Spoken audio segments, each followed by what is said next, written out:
नमस्कार ओडिशावासी। ମୁଁ ଆଜି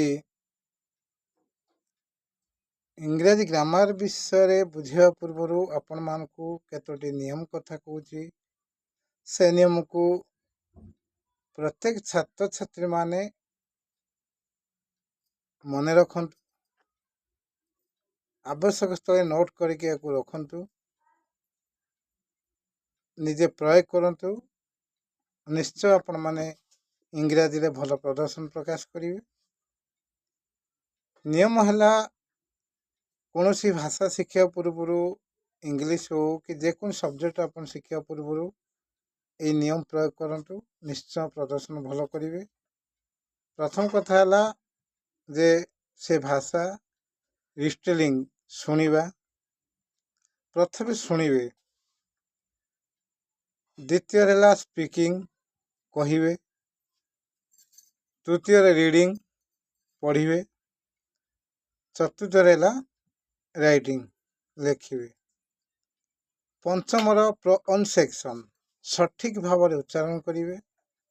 ସ୍ପେଲିଂ ବନାନ ରଖିବେ, ଠିକ୍ ସେ ବନାନ କରିବେ। ମିନିଂ ଅର୍ଥ ବୁଝିବେ। ତାପରେ ଶେଷ ପର୍ଯ୍ୟାୟ ହେଉଛି ୟୁଜ୍, ବ୍ୟବହାର କରିବେ। এই 8ଟି ନିୟମ ନିଜେ ପ୍ରୟୋଗ କରନ୍ତୁ, ନିଶ୍ଚୟ ଆପଣଙ୍କର ଇଂଲିଶ ସବଜେକ୍ଟ ଭଲ ପ୍ରଦର୍ଶନ କରିବେ। ଆଉ ଥରେ ବି କହିଦେଉଛି 8ଟି ନିୟମ। ରିଷ୍ଟେଲିଂ ଶୁଣିବେ, ସ୍ପିକିଂ କହିବେ, ରିଡ଼ିଂ ପଢ଼ିବେ, ରାଇଟିଂ ଲେଖିବେ, ପ୍ରୋନାଉନ୍ସିଏସନ୍ ସଠିକ୍ ଭାବରେ ଉଚ୍ଚାରଣ କରିବେ, ସ୍ପେଲିଂ ବନାନ ରଖିବେ, ମିନିଂ ଅର୍ଥ ବୁଝିବେ, ଶେଷ ପର୍ଯ୍ୟାୟ ୟୁଜ୍ କରିବେ। এই 8ଟି ନିୟମ ପ୍ରଥମେ ମାନିବେ। ଏହାପରେ ଇଂଲିଶର ପ୍ରଥମ ପର୍ଯ୍ୟାୟ, ଯାହାକି ଇଂଲିଶ ଗ୍ରାମାର କାହାକୁ କହନ୍ତି। ଗ୍ରାମାର କେତେ ଭାଗରେ ବିଭକ୍ତ? ଗ୍ରାମାର ହେଉଛି, ଆମେ କାହିଁକି ପଢ଼ିବା? ପ୍ରଥମ କଥା ହେଲା, ଗ୍ରାମାର ଯେକୌଣସି ବାକ୍ୟ କଲେ ଗ୍ରାମାର ନଥିଲେ କି ବ୍ୟାକରଣ ନଥିଲେ କୌଣସି ବାକ୍ୟ ଗଠନ ସୃଷ୍ଟି ହୋଇପାରେ ନାହିଁ। ବାକ୍ୟ ଗଠନ କରିବାକୁ ହେଲେ ପ୍ରଥମେ ଗ୍ରାମାର ବା ବ୍ୟାକରଣ ଆବଶ୍ୟକତା ରହିଛି। ବିନା ବ୍ୟାକରଣରେ କୌଣସି ବାକ୍ୟ ଗଠନ ହୋଇପାରେ ନାହିଁ। ତେଣୁ କଥା ହେଉଛି, ଯେଉଁ ଶାସ୍ତ୍ର ପାଠ କଲେ ଆମେ ସହଜ ଭାବରେ ଶୁଦ୍ଧ ଭାବରେ କହିପାରିବା, ଲେଖିପାରିବା, ତାକୁ ହିଁ ବ୍ୟାକରଣ ବା ଗ୍ରାମାର କହିବା। এই ଗ୍ରାମାର ଇଂଲିଶ ଗ୍ରାମାରକୁ 5 ଭାଗରେ ବିଭକ୍ତ କରାଯାଇଛି।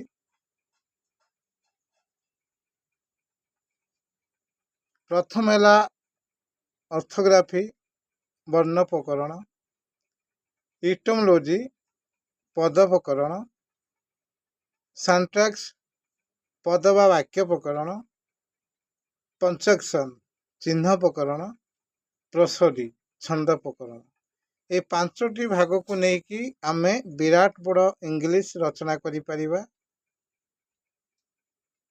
ତେଣୁ 5 ଭାଗରେ ପ୍ରଥମେ ହେଲା ଅର୍ଥୋଗ୍ରାଫି, ଇଟିମୋଲୋଜି, ସିଣ୍ଟାକ୍ସ, ପଞ୍ଚକ୍ସନ୍, ପ୍ରୋସୋଡି।